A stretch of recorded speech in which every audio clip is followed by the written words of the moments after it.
Today, the treacherous hidden rocks of Bruntscallie and Torry's Greyhope Bay are a well-known hazard to local seafarers, and the coast is patrolled by Girdleness Lighthouse, a Stevenson-designed building erected in 1833. But 20 years previous to that, a local whaling ship was wrecked here in broad daylight. It was April 1st, 1813, a stormy morning. 5 whaling ships were anchored around the Dee estuary, waiting for the next calm spell. 2 ships, Oscar and Laytona, were minus their crews, who were still supping at some of the 9 taverns which existed in Torry at that time.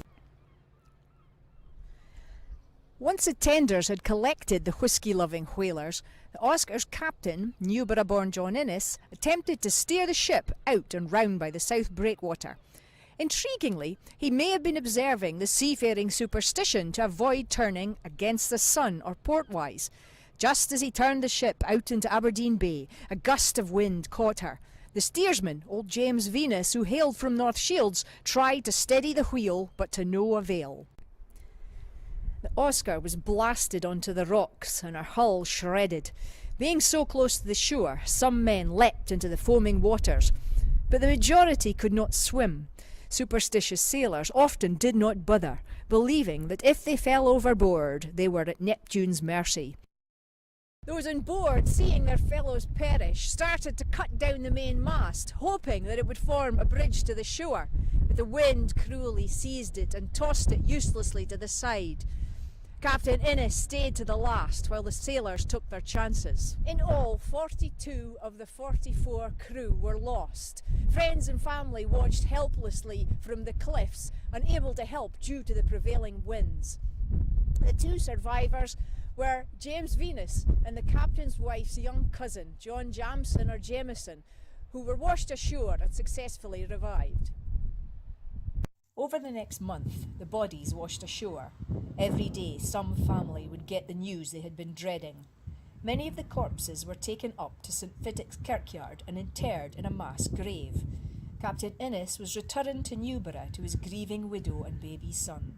The final body came ashore on 12th of May 1813, that of the carpenter's apprentice. Following the tragedy, the citizens of Aberdeen and Torry raised a huge subscription for the widows and orphans of the Oscar. An anonymous correspondent to the Aberdeen Journal penned a heart-rending poem lamenting the fate of Captain Innes and his crew.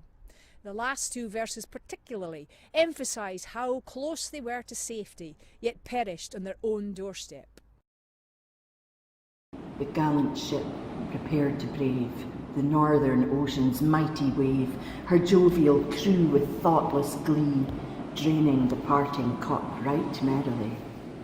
Last setting sun beheld, yet never more on ship or men. The setting sun shall look again. In sight of home, how hard to die! In sight of home, to raise the cry of wild despair and friends so nigh. April, full many a widow's moan and orphan's tear for the lost spouse and father dear. Full many a mother's breaking heart shall rue thy morning's awful rage, and mark with anguish keen thy name in memory's page.